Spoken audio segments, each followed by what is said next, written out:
Here comes Kyle Busch with a push from Boyer on the inside.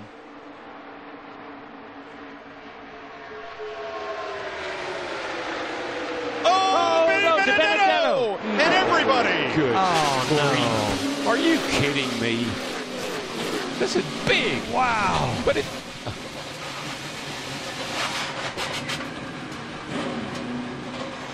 Boy, it just reminds me of the Clash.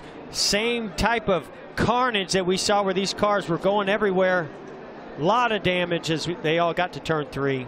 Well, that ruined everything. I mean, sometimes I'm speechless. I'm speechless. You know, there's just those feel-good stories that build in a race. And, boy, Matt DiBenedetto was doing such an amazing job. Oh, man, I know he was. So let's go to the Goodyear blimp as drivers climb out or try to make their way back to pit road. And look at the outside lane, DiBenedetto and Paul Menard. Yeah, Paul Menard giving a pretty nice push down the back straightaway to DiBenedetto. Gets to his right rear. Oh, yeah, that just starts to turn him a little bit. Got him in the right rear.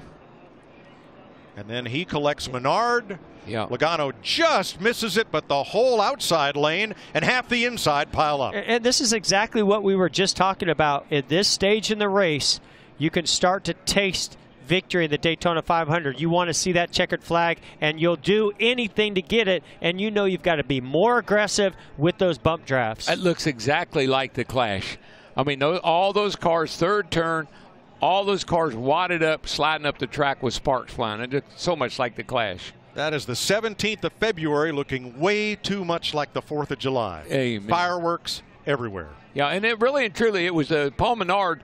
He gave DiBenedetto a little shove, but it was on the outside, on the right side, and that just turned DiBenedetto into the outside wall, and then it was on from there. And a different situation than we saw in the clash between Menard and with Jimmy Johnson, but it was a similar thing when we heard the spotter on the 21 Menard say, well, he zigged and we zagged. And in this case, Menard told his team on the radio, I just bumped him a little too hard. Yeah, I mean, what are you going to do? It's the end of the race. You're trying to help that guy. You're trying to help DiBenedetto. You're not trying to wreck him, but just bad judgment. Look at that 10 car. Almirola's number 10. Look at David Reagan underneath the 10 of Almirola. David Reagan, see what springs he's running. Look at that. All those sparks flying. My gosh. Man, amazing shots. And all Almirola wanted was a chance to win it on the last lap. Yeah, well, he didn't like last year. Didn't quite get there. Close.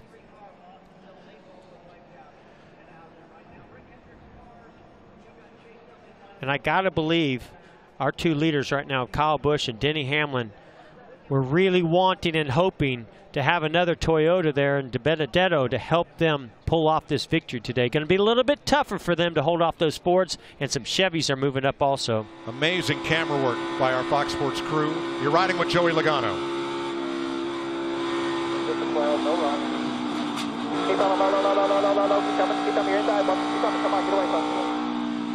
Just one too many pushes there, Mike, is what I saw. Kyle Larson. Check up, nothing behind us, nothing behind us, nothing behind us, nothing behind us. Okay, lock it down, come right back to the top, keep it rolling, come to the top.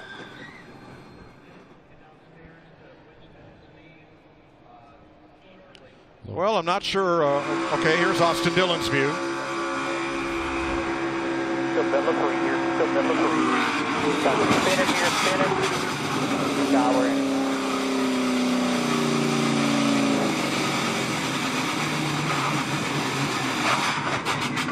Ouch. Martin Truex. Ooh.